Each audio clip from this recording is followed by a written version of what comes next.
AP deputy CM Pawan Kalyan garu viral ఫీవర్తోని బాధపడుతూ ఉన్నారు. అంటే ఆయన ఫీవర్తోని బాధపడుతున్నప్పటికీ కూడా అసెంబ్లీకి హాజరు కావాలని ఒక ముఖ్య ఉద్దేశంతోని ఆయన అసెంబ్లీ కూడా హాజరయ్యి అందరి మాటలు కూడా శ్రద్ధగా ఎంతో ఓపిక కూడా వినడం జరిగింది. సో ముఖ్యంగా ఒక వ్యక్తికి ఉన్నటువంటి కమిట్మెంట్ ఏ విధంగా ఉండాలి అనే ఒక విషయాన్ని మనం అర్థం చేసుకోవాలి. ఇలాంటి విషయాన్ని ఇలాంటి కొంతమంది దగ్గరనే మనం చాలా నేర్చుకోవాల్సి ఉంటుంది. ముఖ్యంగా పవన్ కళ్యాణ్ గారి నుంచి ప్రతి ఒక్కరు కూడా ఎన్నో మంచి విషయాలు నేర్చుకోవాలి. అయితే ఆయన ఒకవైపు రాజకీయ నాయకుడిగా ఉంటూ, అంటే ఒక డిప్యూటీ సీఎంగా 5 శాఖలకు మంత్రిగా ఉంటూ, పిఠాపురం ఎమ్మెల్యేగా ఉంటూ, ఇక ఇంకోవైపు సినిమాల్ని కూడా సక్సెస్ఫుల్గా ముందుకు తీసుకెళ్తూ ప్రజల్లో మాత్రం ఆయన ఒక దేవుడిలాగా ఇంకా అగ్రస్థానానికి వెళ్తూ ఉన్నారని చెప్పుకోవచ్చు. అయితే రీసెంట్గా మనం చూసాం, OG cinema pre release event Hyderabad LB స్టేడియంలో చాలా గ్రాండ్గా జరిగింది. ఎంత భారీ వర్షం వచ్చినప్పటికీ కూడా ఆయన ప్రజలకు ఇచ్చినటువంటి ఒక నమ్మకాన్ని నిలబెట్టుకోవాలని చెప్పేసి అంత దూరం వచ్చి ఆ ఒక వర్షంలోని నానుతూ అందరికి కూడా ఎంత హుషారుగా ఎంత జోష్గా మాట్లాడాడో అందరం కూడా చూసాం.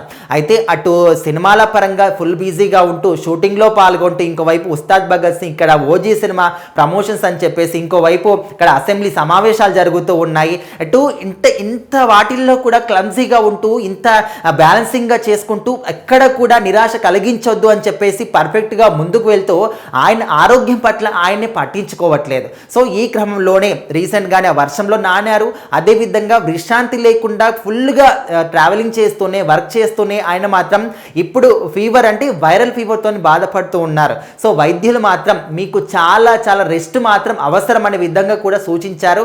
ఇప్పుడు ఈ పరిస్థితిలో మాత్రం మీరు ఏమాత్రం కూడా డిస్టర్బ్ కావద్దు, ఏమాత్రం కూడా ట్రావెలింగ్ చేయడం కానీ బయట తిరగడం కానీ చేయకూడదు అని చెప్పేసి కూడా వైద్యులు చెప్పడం జరిగింది. సో ఓవరాల్గా ప్రజెంట్ అయితే పవన్ కళ్యాణ్ గారు వైరల్ ఫీవర్తో బాధపడుతూ ఉన్నారు. బయటకు వచ్చే సందర్భాలు కూడా కనిపించట్లేదు అని చెప్పేసి కూడా అంటూ ఉన్నారు. ఈ స్టేజ్లో ఉండి కూడా ఆయన అసెంబ్లీ సమావేశాలకు హాజరయ్యారు. సో ప్రజెంట్ అయితే విశ్రాంతి తీసుకుంటున్నారు.